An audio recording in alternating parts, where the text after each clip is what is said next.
An additional thought in planting that garden uh, always comes back to the soil that we're going to be growing things in.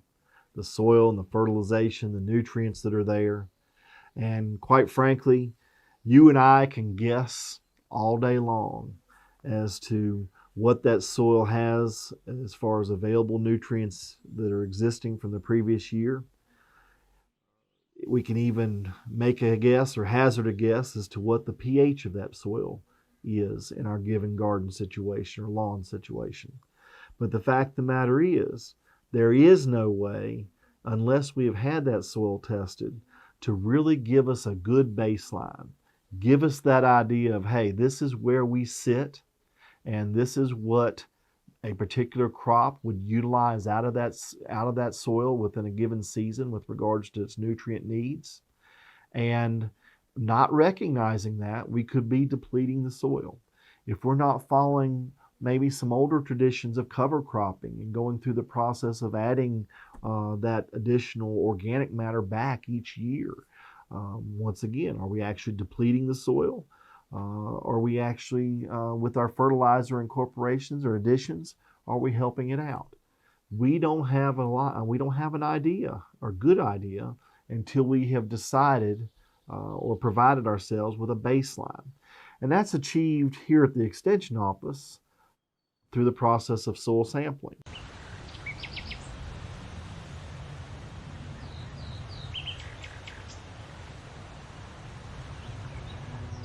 John Vest is the Extension Agent for Floyd County with the Virginia Cooperative Extension. His expertise helps novice and experienced farmers produce quality livestock and crops throughout our region. John has offered to share his experiences with our audience and provide them with the knowledge to keep agriculture strong. This is the Ag Show with John Vest.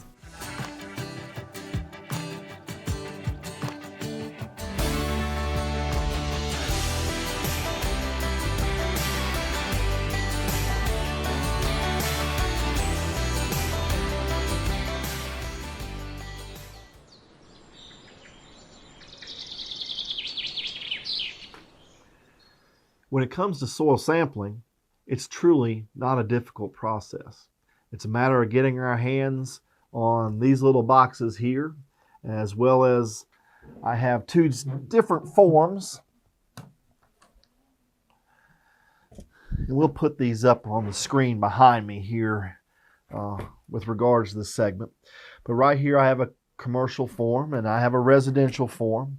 And whenever we're doing soil sampling through Virginia Tech, the importance is really in our technique and what we're trying to accomplish or get into this box is really what enables us to make decisions for the entire season. Commercial soil samples do not cost an individual anything and enables us to get those baselines and crop information specific to a commercial situation. So if I wanted to know just about growing apples or just about growing corn or just about growing wheat, whatever the material that you want to grow, we have that divided out with regards to the commercial sampling. When it comes to homeowner sampling, or residential sampling, we realize that many homeowners are not trying to differentiate the individual crops that they're growing. They would like a suggestion with regards to fertilization and or pH adjustment that is going to be applicable to their overall garden situation. Regardless of whether you're a residential homeowner or a conventional, large time grower, the soil sampling process is very similar in that we want to take a given area, and across that area, we would like to collect some random samples. Usually I suggest walking in a diagonal pattern across a small area, or even in the largest fields I travel to, I'll conduct a random collection of soil across that particular area. It's done so within a certain depth. We can do it with either soil probe. We can actually take a shovel over and remove a divot kind of out and then look at the edge of my hole as I'm going down and take just a sliver of soil from 2 to 4 inches down. The important thing is to recognize I'm not necessarily trying to capture the soil at the uppermost portion of the turf or the garden ground itself. I'm looking to see that soil at a slightly deeper profile. So at 2 to 4 inches of depth, taken from several random locations across a particular area, I put those random samplings into a single bucket. I stir that material together, and that one representative sample fills this box here. My soil sampling crew at Virginia Tech, there at the lab, are a wonderful resource. They, in many cases, are turning around all the soil samples that are arriving at the university in the course of a week from across the state, and getting all those samples and results run, tested, providing the explanation back, and then sending it back to that producer or to the submitter so that they can have that information as little as 10 days. So once again, an excellent opportunity this time of year during this planning process. Get your soil samples taken by having them either mailed in, and or if you bring them to my extension office, I tend to run them over. If I'm traveling over to Virginia Tech, we'll get them run over that way. And those soil samples will usually be back to you within a week to 10 days in many instances.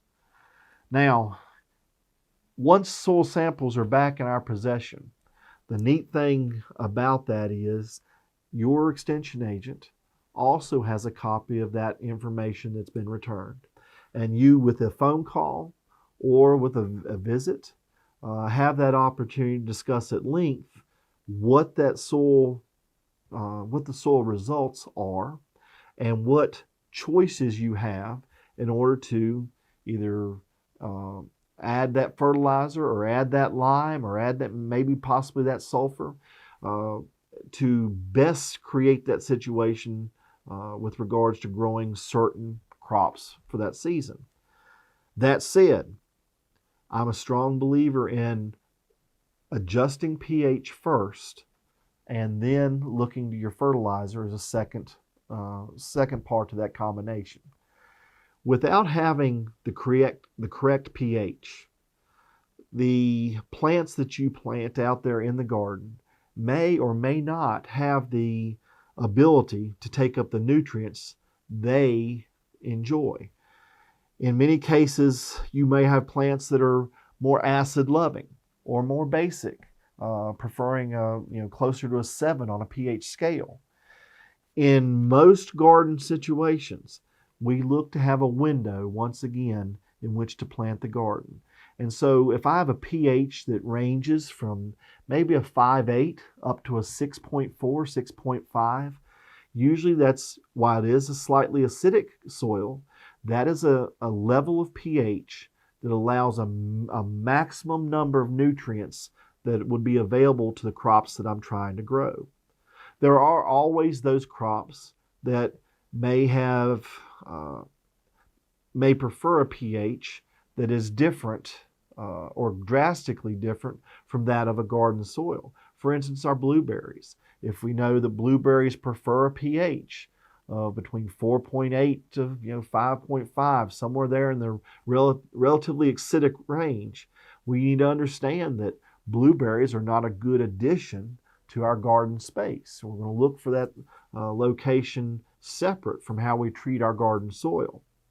At the same time, if we start thinking about those varieties that most of us grow in the garden, for instance, Solanaceae, and when I say so, the family, I'm talking about your tomatoes, your peppers, your eggplant, your potatoes, all those things that fall within the Solanaceae family, for the most part, do very well in, like I said, that window of a 5.8 to 6.4 with regards to our garden soil. There are things that may help in certain years for some of those varieties to even perform better. For instance, I mentioned potatoes are in the Solanaceae family. They love that window of opportunity. But if we have experienced scab or potato scab in the garden, that disease that occurred the previous year, and we wrote it down in our notes and we're planning for it this year, we can understand that scab tends to be more prevalent, certainly in higher pH. So instead of placing the potatoes this year up in an area of the garden that has the higher pH, I'll move them to the side or to maybe some newer location ground there within the garden that offers a lower pH, down around that 5.8 range. So understanding that the disease cycle itself does not like the increased acidity in the soil, but my potatoes can certainly still withstand this. So these are the planting ideas and techniques I talk about that really can make us successful over the current season. There are also those situations that not having an understanding of pH can lead to additional weed problems in the garden. Most folks realize that if we plant our beans and our legumes, they certainly like to err on the side of the more basic level of pH or garden pH. So to have a 6.4, 6.5 up to a 6.8, somewhere in those ranges, certainly our beans will still love us for that window of opportunity to grow in. However, so will your weeds. In many cases, lots of our broadleaf weeds that tend to plague us in a garden situation, they as well enjoy a slightly higher pH when it comes to those broadleaf weeds. So just like the legumes, they'll kind of jump out and try to make their presence known as well. So once again, trying to recognize the problems that I've experienced in that previous year, put them into the planning decisions that I'm going to make this year. Certainly, tools like the soil sampling are going to be critical to that planning process. So to recap, trying to keep a garden soil within a window of pH provides a maximum amount of nutritional elements or those components that are there in the soil that would actually feed the plants that you have. If the pH is off, it doesn't matter how much I fertilize. In many cases, I'm throwing fertilizer money away. If my pH is off and critically off to what the plant likes, then its ability to uptake the fertilizer I'm putting down beside it just simply isn't nearly as productive in the long run. If my pH is adjusted correctly and we're within that planting window of preference, the fertilizers that I add at that point absolutely will maximize their benefit. You'll see the benefit across the season in your garden planting. So anytime before the fertilizer goes down, absolutely take an opportunity to get a soil sample. Let's determine your pH. Recommendations are oftentimes made from the soil sample results as to the quantity and the types and the fertilizer that we will use for this upcoming season. So viewers, if we'll put the soil sampling information aside for a moment, I'd like to mention a couple other things we have on the table in front of us today. Looking over here, in that planning process, I don't know, move them over here a little closer for viewers to see. Within the planning process of the garden or the home landscape or even commercial level planting with production in mind, there are a multitude of resources available to the public if they would just come visit the Extension office. We have, many of these are available not just as a management resource for me as an agent here in the office, but they're available to homeowners and those folks interested in having some of these resources available to them. These are the pest management guides in this particular situation here, the Home Grounds and Animals Pest Management Guide. And this is a wealth of information with regards to understanding the various pests that tend to create problems for us, not only in our home gardens, but in our home landscape. And the pest management tools, there's organic recommendations, there's conventional spray recommendations, there's also discussions about life cycles and the overall process for dealing with various pests. A wonderful resource to have there at your garden library. And with regards to the extension library, I have the conventional, the much larger resources available as well for those that are growing at a larger scale. We have the Mid-Atlantic Vegetable Recommendations Guide. When I say Mid-Atlantic, it's because it's a collaborative effort between the land-grant universities in this Mid-Atlantic region. So the results and the explanation and the materials inside help best explain for our growers in our unique area of the Mid-Atlantic states on how to be productive in commercial production. With regards to my homeowners and my residential extension folks, we have countless publications available to you through the Extension Service. Our Virginia Cooperative Extension Office here in Floyd, years ago, we may have 30 file cabinets that would line a wall, and each one of these publications would be crammed inside, and we'd pass out paper copy. And I'll tell you this, I'm just as much a proponent of paper copy as I ever was. When you come to visit me now, it'll take just a moment to print these resources off and provide them to you for you to take back for your home file. But in every case, for instance, in the gardening situation, we've got Virginia Home Gardening Vegetable Planting Guide, recommending the planting dates. The coolest part about this page or this particular publication is really in the very back page, you'll find the amount of seed and or plants to plant. Another thing to think about when you're in that planning phase of figuring out this upcoming season is, why do I need to continually go out here and buy packages and packages of seed when simply an ounce of seed, or even less in many cases, will certainly feed myself, my family, and the neighbors on both sides of the road. So it's a wonderful publication from the standpoint of helping me have an idea of how much seed I need to purchase in the first place.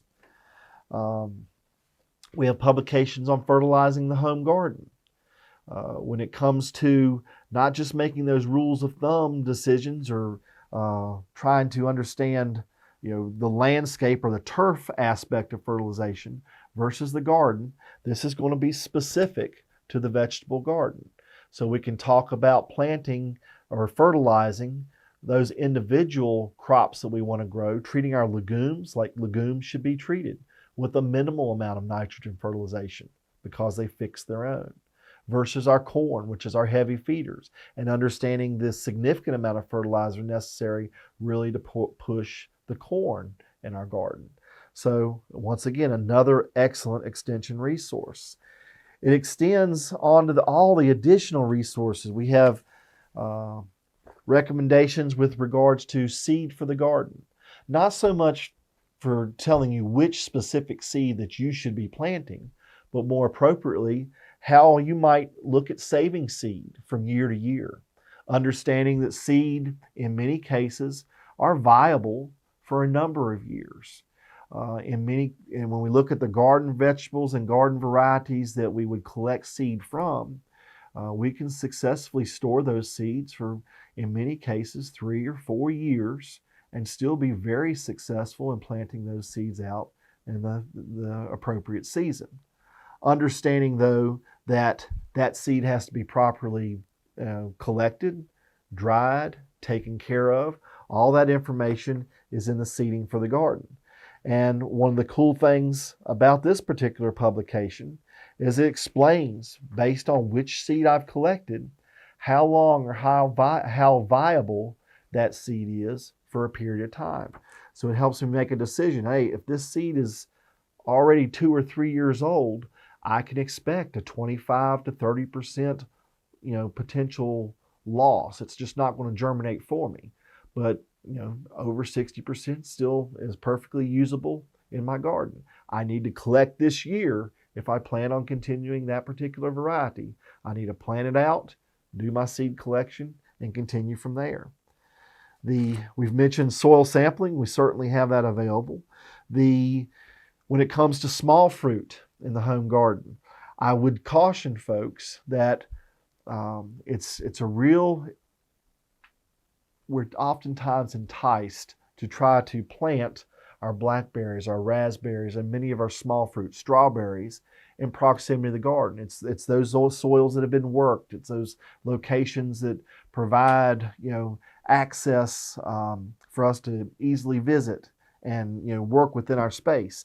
At the same time, you'll learn in the small fruit for the home garden about necessities for spacing away from other plant species in some cases to prevent disease travel that would be occurring naturally in our area from our native blackberries and things that we might have and create a situation where they would be a problem or the disease would be a problem in our garden. So once again, from a planning perspective. Lastly, and this is just a plug, not necessarily for my own extension service, but for extension as general, or extension in general. We have a West Virginia extension publication here on companion planting. It is absolutely wonderful to think this time of year in this planting process, those crops that can be planned and planted together in companion situations so that we can best treat those zones with fertilization, with water needs, with all the various components that each of those, when combined, do really well with, as opposed to putting them side by side, another plant or variety that simply would not benefit from the same treatment. So, all these types of publications and this wonderful information is available through your local extension office. Furthermore, through our website, you can access, or through any extension website. If you have if you'll type EDU for education, the abbreviation for education, at the back of a particular publication, you'll bring up on your internet browser or your whatever browser you choose to use. In many cases, you'll bring up those resources from extension offices or extension services, certainly those universities that have extension programs in place. And the benefit of using that information is that it is all research-based. It has gone through the trouble of the land-grant university system to be examined, evaluated, seed varieties, production variety, fertilization recommendations, all the various components that being successful from the home garden to the conventional big ag operation. All these extension publications are being produced without the bias of a large company or the larger companies pushing just their marketing interests at hand. So you'll be, in many cases, able to utilize a extension publication that is going to list, in the case of tomatoes, for instance, a top selection or a number of different varieties that have performed well in university trials for as many as 7 years before they were ever named and put out and provided for to the public in general. So you'll have a good idea as to what will really perform well in the area and provide you with the return or that final product in the garden that you're so interested in having.